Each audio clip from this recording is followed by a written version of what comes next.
Hertzian dipole or infinitesimal dipole or small dipole antenna.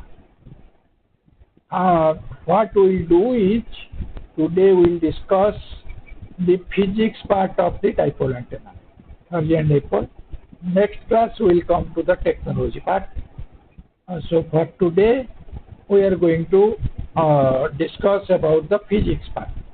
So it will be more of mathematics than of technology.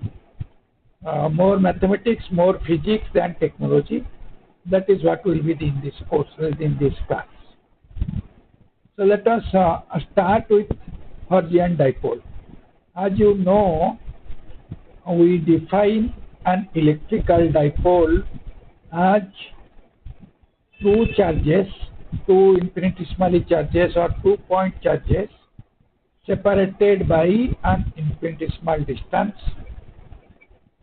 That is what is an electrical dipole. So the size of the dipole is very small. Since there are 2 points, 2-point charges, and we know that we can draw a straight line, or when you join 2 points, the minimum distance between 2 points is straight line.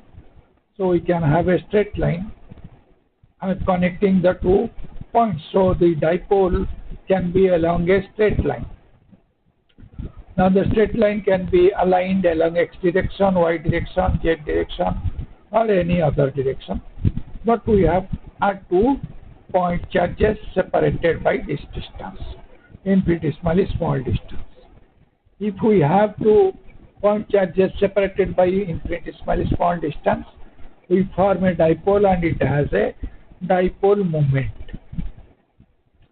This is what we know from our basic physics, from the pre-college days. We will start with this. So let us make some assumptions for the Hertzian dipole.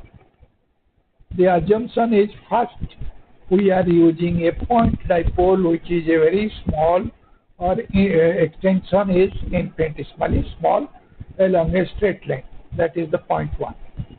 Second assumption is the dipole is located at the origin of the coordinate system. So the dipole is, now as I have told, we have discussed earlier when we discussed about vector potentials, etc., that there are 2 points. One is the source location, other is the observation location. Source location is denominated as a prime. So coordinate with a prime denotes the source. Coordinates without prime denotes the observation point. So since it is located at the origin, therefore it will be, the position is r dash dash, the prime indicates it is the source. Dipole is the source of radiation and it is at origin, therefore r dash is equal to 0. Then we will assume that the dipole is oriented along the z axis, and so that is the next assumption. Then it is oscillating dipole. The dipole is oscillating, which means the charges, the opposite charges, are changing their position harmonically with time. So it is time harmonic in nature. If it is time harmonic in nature, its time variation will be of the form exponential j omega t. This j here, the j that we use here, is equal to minus root over of minus 1. As you know, a root over of minus 1 is the imaginary number, unit imaginary number. Now root over of anything can be plus minus. Now in physics, mostly in physics, people use I is equal to root over of minus 1. Whereas in technology, we use j is equal to minus root over of minus 1. And so we take the minus sign. So here this j is equal to minus root over of minus 1, or this you can also say it is I. And so either if you can say exponential minus j omega t, or we can say exponential I omega t. Here I am taking j in place of I j is equal to minus I, or I is equal to minus j. So here the j is equal to minus root over of minus 1. Okay. And then the dipole has a dipole moment denoted by P. As you know what is P, dipole moment is charge into dl, separation into the charge, that you know. So corresponding to the polarization, the dipole moment per unit volume will be P is equal to little p into delta r. Delta is volume, we are considering volume, so it is volumetric delta, Dirac delta function, that is delta r. Delta q represents the volumetric representation of Dirac delta function. So capital P or big P r, which is a function of r or position, so big P r is equal to small p being the dipole moment, that into delta r or volumetric Dirac delta function. Okay. Now let us consider the polarization in the dielectric. So what we will do is we will start with the external free charge densities and current density in a material medium. Any medium that we consider, it is a dielectric medium, even if it is free space, it is a dielectric medium with dielectric constant epsilon r is equal to 1. So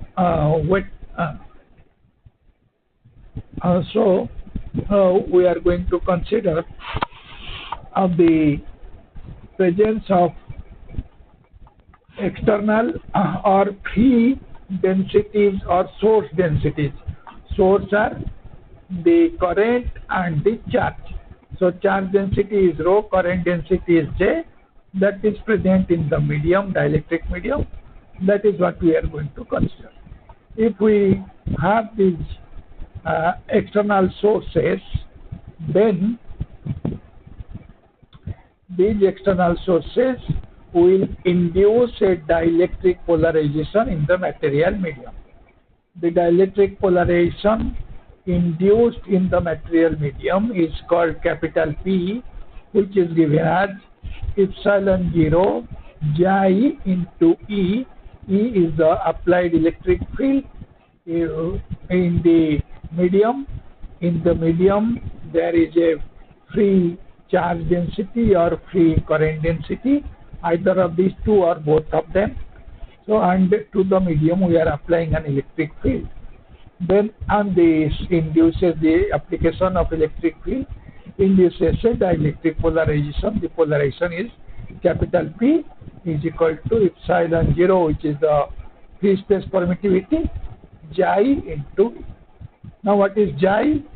Ji is called the susceptibility. So susceptibility is Ji. What does that mean? What is the meaning of susceptibility? What does this represent? The susceptibility represents or is a measure, physically its meaning is, it is the measure of electric polarization property of the material.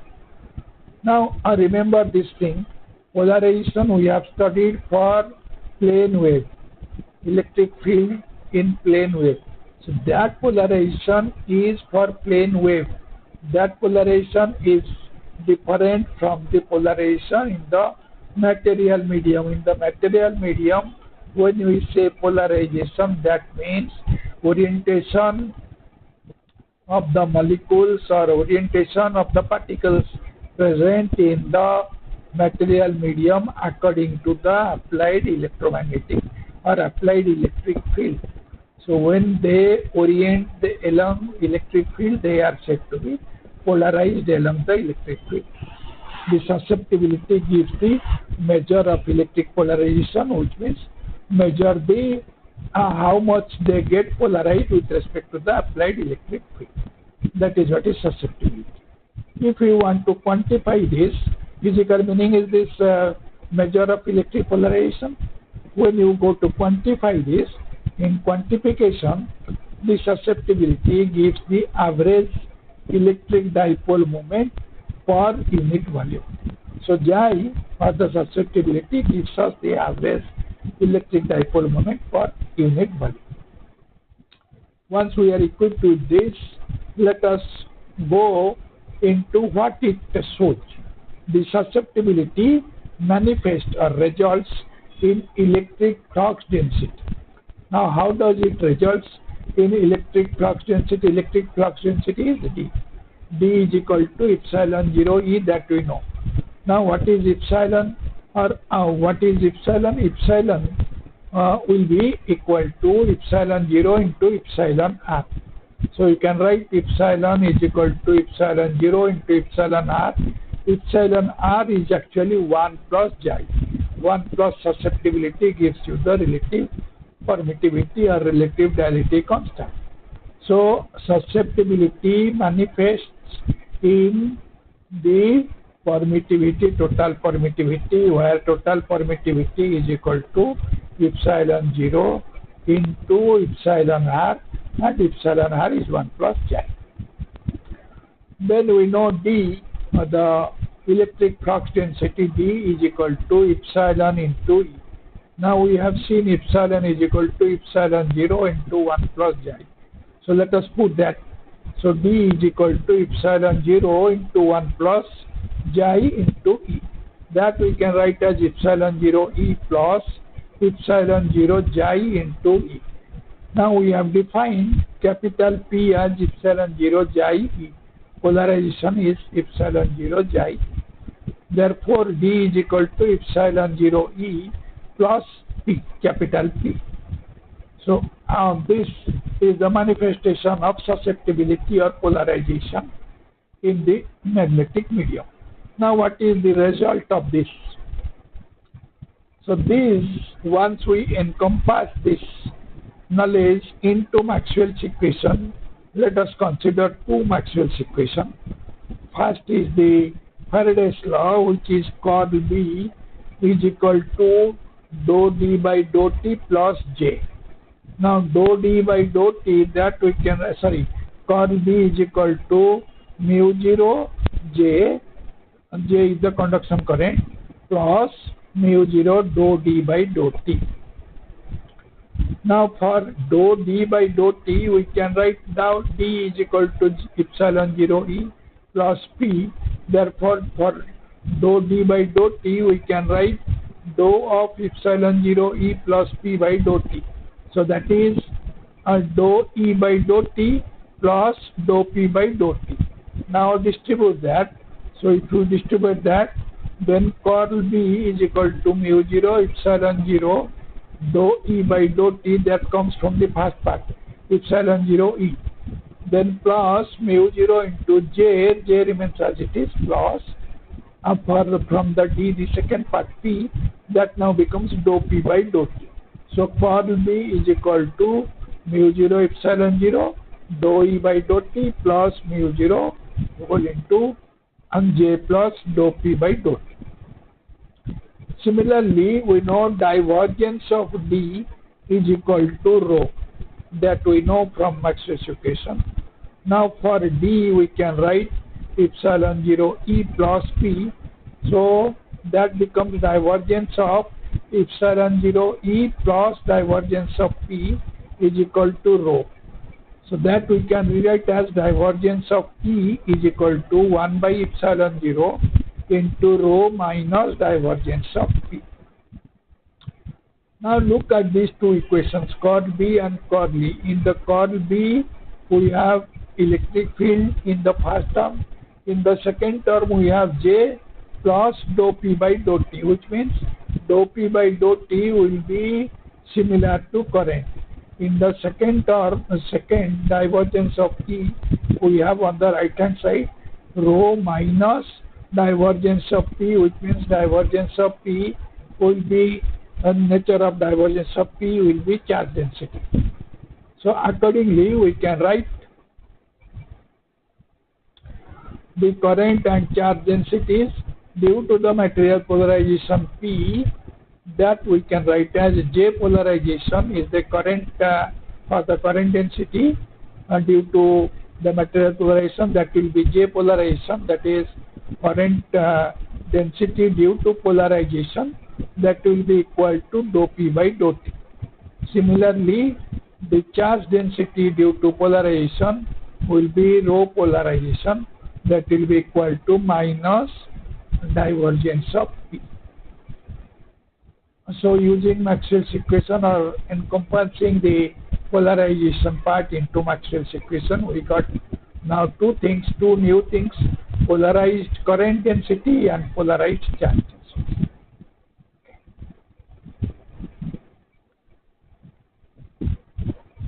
Now, let us consider, we are considering time harmonic field. If we are considering time harmonic field, the variation is of the form exponential j omega t or exponential I omega t. So in that form, if we take dou by dou t, time derivative of the time variation is of the form exponential j omega t, j is equal to minus root over of minus 1. So if we take that, that will give us j omega. The time derivative will be j omega, d by dt will be equivalent to j omega. So using that, we can now write the polarization current density is equal to dou P by dou T, that will be equal to j omega P into exponential j omega T. So this is the current density. Similarly, polarization charge density will be minus divergence of P exponential j omega T. Now, how we can use them easily? J we can now write as Jr is equal to, at any position, Jr is equal to j omega P into delta QR. Similarly, rho r is equal to minus P dot delta or gradient of delta QR. This you can easily rewrite. Now we'll come to the potential part. Potential will be, as you know, the vector potential. We have already found out expression for vector potential. How to find out the vector potential? It is integration over volume of mu0 into J into G. So what we do actually is we convolve J with G, G being the Green's function. So here it shows you the convolution. AR is equal to integration over volume mu0 Jg over the volume it is being integrated. Mu0 is constant with respect to volume, so mu0 take outside the integration side. Inside Jr dash will be j omega P delta cube R dash, then Gr minus R dash remains as it is, d cube R that remains as it is. Now j omega P is also a constant, take it outside the integration. So outside will be j omega mu0 P. Integration will be over dqr dash Gr minus R dash into dqr dash. So that, as you know, delta x into fx minus x0 dx is equal to fx0. So use that property of the delta function. Using that property, the integration now becomes Gr. So AR will be equal to j omega mu0 P, that is the constant part. Then the integration part is Gr we get from integration delta Gr minus R dash integration over the volume. So that gives us G. Similarly, for phi r, we will get phi r is equal to 1 by, this is the definition, 1 by epsilon 0 integration of rho r dash convolved with Gr minus R dash. So it is our integration rho, here in a convolution of rho and G. So phi r is equal to 1 by epsilon 0 integration rho r dash g r minus r dash dq r. Now rho r dash is equal to p dot grad of delta q r dash. So that I will put now that value. Oh, this is minus p grad of delta q r dash we have seen in the first line. So put that value once we put, then we'll get this after integrating. What we'll get is minus 1 by epsilon 0 p dot grad of g. Grad of g we know what is the Green's function. So from Green's function we can find out what is the gradient of the Green's function. Gradient of the Green's function will be, using the property of Green's function we'll get, and the gradient of Green's function as using the gradient of Green's function we'll get it as gradient of a by j omega mu 0 epsilon 0. 1 by epsilon 0 remains as it is. The rest part you can see in the above. From the above we can find out AR is equal to j omega mu 0 p gr. From that you can find out divergence of A is equal to j omega mu 0 p divergence of g, from which p dot gradient of g is equal to divergence of A by j omega mu 0 p. So we have just used, j omega mu 0. We have just used that here. From that we get it as divergence of A by j omega mu 0 epsilon 0. So this is about the potentials for a Hertzian dipole. So we have found out what is A, we have found out what is rho. Now once we know the potentials, then we can find the fields. Now how to do that? The fields. For finding the fields we will use the wave number k or beta. Here we will use k. Wave vector k is equal to omega by c. This definition we know, that is equal to omega root over of mu 0 epsilon 0. This is what we are going to use. Now the fields are the H field. The magnetic field H is equal to 1 by mu 0 curl of A. A is equal to j omega mu 0 p gr, that we have already seen in the previous slide. So we use that. So if I put that, it will be 1 by mu 0 curl of j omega mu 0 p into gr. Now j omega mu 0 p, these are constant with respect to curl. So we'll take that outside. So this will be minus j omega p curl of grad g. So grad, this del operator will operate only on g. G is a scalar function, therefore when it operates on g, it will be grad g. So therefore it is minus j omega p, mu 0 numerator denominator cancels out, j omega we are taking outside. We are interchanging the order of curl operation or the vector product. So A cross B is equal to minus B cross A. So since we are taking P outside, so that becomes minus j omega p cross grad of g r. Now using this, I will ask you to do E. Prove that E is equal to 1 by epsilon 0 gradient of diverge p dot del plus k square p whole into the whole thing operating on gr. For this I will give you a hint. To prove this I will give you a hint. The hint is E is equal to, this you know, E is equal to 1 by j omega epsilon mu into gradient of divergence of A plus k square. Here we will take a break. You prove this, and once we come out from the break we will continue further.